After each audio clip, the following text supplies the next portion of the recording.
countries that come and put up their headquarters here, you shall eat the wealth of the nations.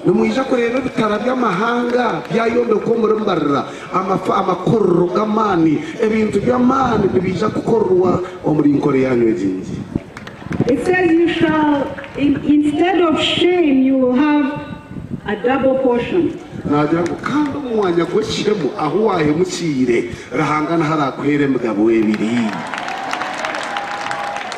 It says in your land. Someone say in my land. Not in Saudi Arabia, not in Dubai, not in China, but here in my land.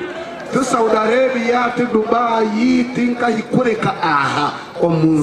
here in my land, here in my home, I will have a double portion. It is a curse for our children to go and be maids in houses in Saudi Arabia.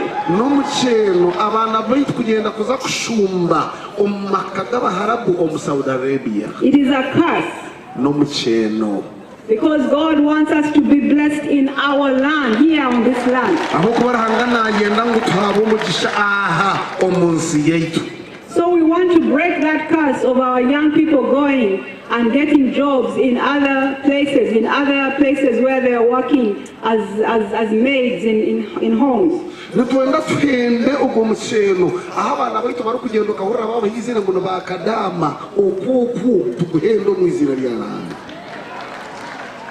It says that your children will be blessed and they will be known all over the world.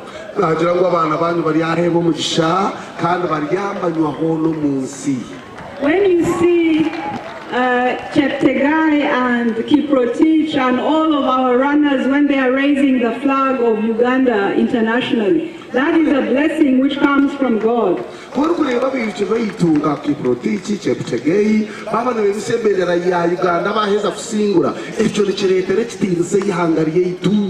But God wants that in every area, not only in sports. He wants it in science, in medicine, in everything that our children should be the best.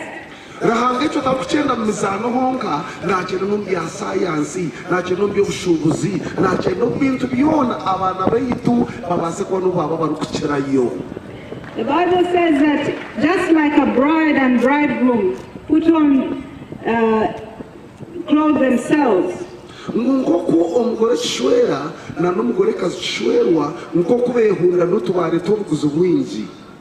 that will be clothed with salvation and with righteousness.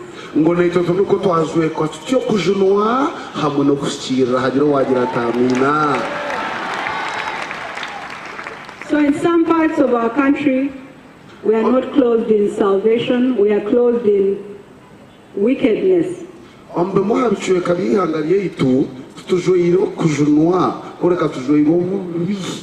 And we are not clothed in righteousness, we are clothed in sin and corruption. But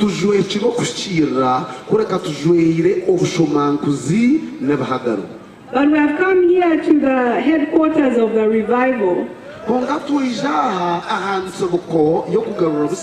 because we want to remove the garments of iniquity and clothe ourselves with salvation and remove sin and corruption and put on righteousness. Someone say hallelujah.